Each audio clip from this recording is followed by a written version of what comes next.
मैंने क्राइम की बहुत सारी स्टोरियां सुनाई हैं और इन क्राइम की स्टोरी सुनाने से पहले या बाद में मैं हमेशा एक ही संदेश देता हूं, कहता हूं कि आपके साथ कुछ गलत होता है तो उसका पहली बार में विरोध कर दीजिए। यदि पहली बार में आपने विरोध नहीं किया तो समझ लेना उस पहले बार को आधार बनाकर आपके साथ लगातार गलत पर गलत होता चला जाएगा। आज की कहानी जो मैं आपको सुनाने जा रहा हूं, इस कहानी में भी गलत पर गलत हो रहा था और पहली बारी घटना को आधार बना लिया था। जब इस लड़की ने अपनी इस सब चीजों से, इस दलदल से बाहर निकलने की कोशिश की तो वो निकल नहीं पा रही थी। कुछ इस तरह से उस दलदल में धंस चुकी थी। आखिरकार उस लड़की को अपनी जान गंवानी पड़ जाती है। हमेशा हमेशा के लिए वो दुनिया छोड़कर चली जाती है। जब घर वालों को उसकी वास्तविकता का, उसके पीछे जो हुआ है उसका पता चलता है तो उनके पैरों तले जमीन खिसक जाती है, परेशान हो जाते हैं। काश कि उन्होंने अपनी बेटी के बारे में पहले से जान लिया होता तो शायद उनकी बेटी आज जिंदा होती। आदाब, नमस्कार, सत श्री अकाल। मैं उस्मान सैफी। आज की जो सच्ची घटना मैं आपको सुनाने जा रहा हूं, ये सच्ची घटना है तमिलनाडु प्रदेश का एक जिला है चेंगलपेट्टू और इसी जिले का एक गांव लगता है कोवलम।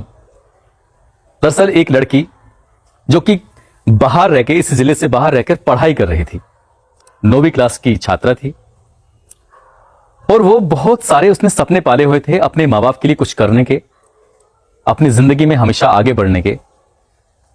मगर कुछ समय से वो बड़ी उदास है, परेशान है। 13 जनवरी को जैसे वो घर पर आती है तो घर आने के बाद उसने अपने माँ बाप से ज्यादा बातचीत नहीं की। वो सीधा अपने कमरे में जाती है और अपने आप को बंद कर लेती है। माँ बाप ने उसको समझाया, उसके बातचीत करने की कोशिश की, बस एक ही बहाना कि मेरा सब कुछ में मन नहीं लग रहा है, थोड़ा दिमाग में टेंशन है। हो सकता है कि माँ बाप ने कुछ इस तरह का अंदाजा लगा लिया हो कि पढ़ाई लिखाई में हो सकता है कि इसके मार्क्स कम आए हों या कुछ भी बात इस तरह की। मगर घर वालों की नजरें जैसे ही उस अपनी बेटी से ओझल होती हैं, उस बेटी ने कुछ ऐसी चीज खाई जिसको खाने के बाद उसकी अचानक से तबीयत बहुत ज्यादा बिगड़ने लगती है। माँ की जब बेटी पर नजर पहुंचती है तो माँ अपनी बेटी को देखकर उस हालत में परेशान हो जाती है। वो जोर जोर से चीखने लगती है, चिल्लाने लगती है। उसके पिताजी और परिवार के बाकी सदस्य भी मौके पर आते हैं और बेटी को जिस हालत में देखते हैं उनके रोंगटे खड़े हो जाते हैं। आनंद फानन ही उस बेटी को लेके जाते हैं हॉस्पिटल और हॉस्पिटल में उसको एडमिट कराते हैं। बेटी का इलाज शुरू हो जाता है। डॉक्टर कहते हैं कि आप परेशान मत होइए, हम पूरी कोशिश कर रहे हैं उसको बचाने की। तबीयत उसकी लगातार बिगड़ती चली जा रही है। डॉक्टर ने कहा कि कुछ उसने ऐसा पदार्थ खाया है जिसको खाने से उसकी तबीयत बहुत ज्यादा खराब हो गई, यानी कि उसने अपनी जान देने की, अपनी जीवन लीला हमेशा हमेशा समाप्त करने की कोशिश की है। बात कुछ हद से ज्यादा बढ़ गई थी। कुछ देर के बाद फिर डॉक्टर दोबारा उनके माँ बाप के पास आते हैं, कहते हैं कि आपकी बेटी लगभग 6 महीने की गर्भवती है।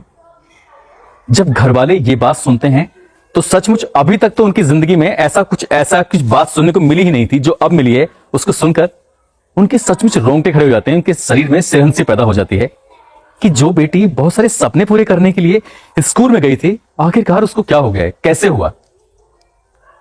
परिवार वाले जानना चाहते थे कि आखिरकार उसके साथ क्या हुआ है। इंतजार कर रहे थे बेटी के होश में आने का। कई घंटे बीत जाते हैं। 13 जनवरी 2022 का ये वाकया है। 13 जनवरी, 14 जनवरी, 15 जनवरी, धीरे धीरे करके दिन आगे गुजर रहे हैं। बेटी को होश नहीं आ रहा था।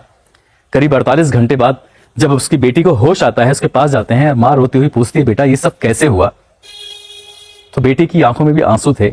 पूरी तरह से ठीक नहीं है, मगर वो इतना जरूर समझ रही थी कि हाँ, कोई अपना है जो सब बातचीत करना चाह रहा है। माँ है, माँ को देख के कोई पहचान सकता है। जब माँ से बातचीत करती है तब बताती है माँ, वो तिरुवन्नामलाई में जहां पर वो अपनी पढ़ाई पूरी कर रही थी, उसी कॉलेज, इसी स्कूल में उसका जो हॉस्टल है, हॉस्टल के बाहर एक लड़का रहता है। उस लड़के ने उसके साथ एक दिन, जिसका नाम है हरि प्रसाद, गलत काम किया था। बाजार से सामान लेने के लिए गई थी, कुछ सामान, उसे नशीला पदार्थ कुछ खिलाया और खिलाने के बाद उसके साथ गलत काम किया। उसकी वीडियो बनाई और वीडियो बनाने के बाद उसके साथ फिर गलत काम करने के बाद छोड़ दिया। अगले ही दिन वो लड़की फिर दोबारा किसी काम से बाहर निकलती है हॉस्टल से। उसको वही वीडियो दिखाया जाता है। दिखाने के बाद कहा जाता है कि तुम्हें फिर से वही करना है। पहले दिन वो विरोध नहीं कर पाई थी। अगले दिन, पहले दिन तो खैर उसको ऐसी चीज खिलाई गई जिससे नशा था, मगर अगली बार उसको नशा नहीं था, बल्कि उस वीडियो का आधार बनाकर उसके साथ रेप किया गया। लगातार ये सिलसिला चालू हो जाता है। एक दिन गुजरता है, 2 दिन गुजरता है। जब मौका मिलता था उस लड़के को, तब उसके साथ उसी वीडियो को आधार बनाकर उसके साथ वो गलत कर रहा था। गलत करते करते कब वो 16 साल की बेटी प्रेग्नेंट हो जाती है, गर्भवती हो जाती है, उसको भी खुद नहीं पता होता है। दरअसल स्कूल में जब एक दिन वो बच्चों के बीच पढ़ रही थी, अचानक से उसकी तबीयत बिगड़ जाती है।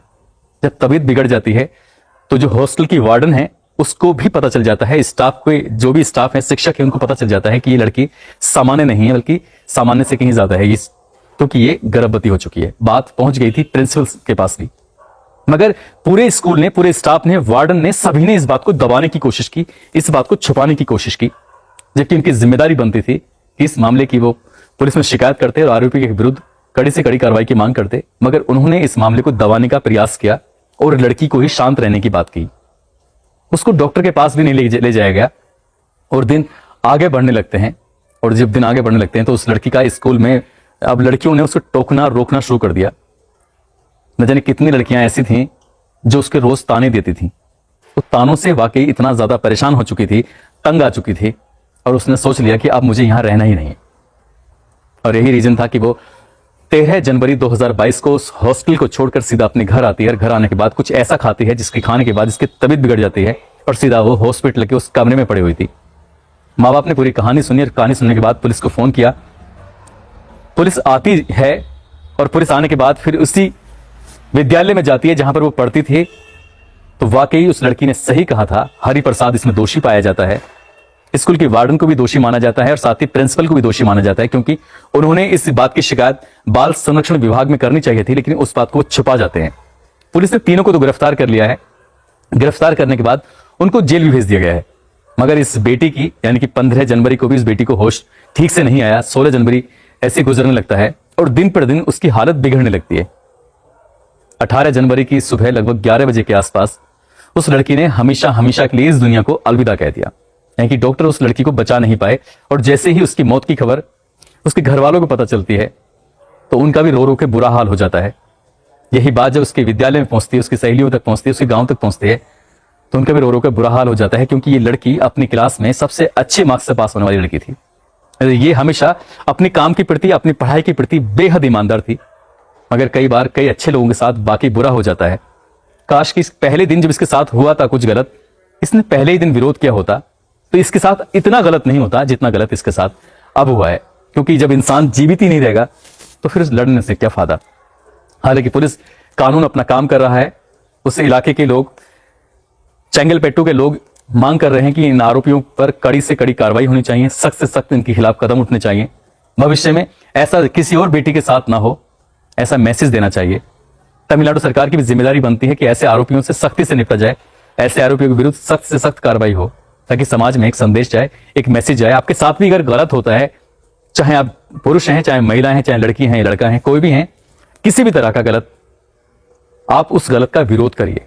विरोध करेंगे तभी आप लड़ सकेंगे, आगे बढ़ सकेंगे। यदि आपने विरोध नहीं किया तो फिर आपके साथ उसको आधार बनाकर आपके साथ गलत होता चला जाएगा। दोस्तों, इस कहानी को सुनाने का उद्देश्य किसी को परेशान करना नहीं है, किसी का दिल दुखाना नहीं है, बल्कि आपको जागरूक करना है, आपको सचेत करना है।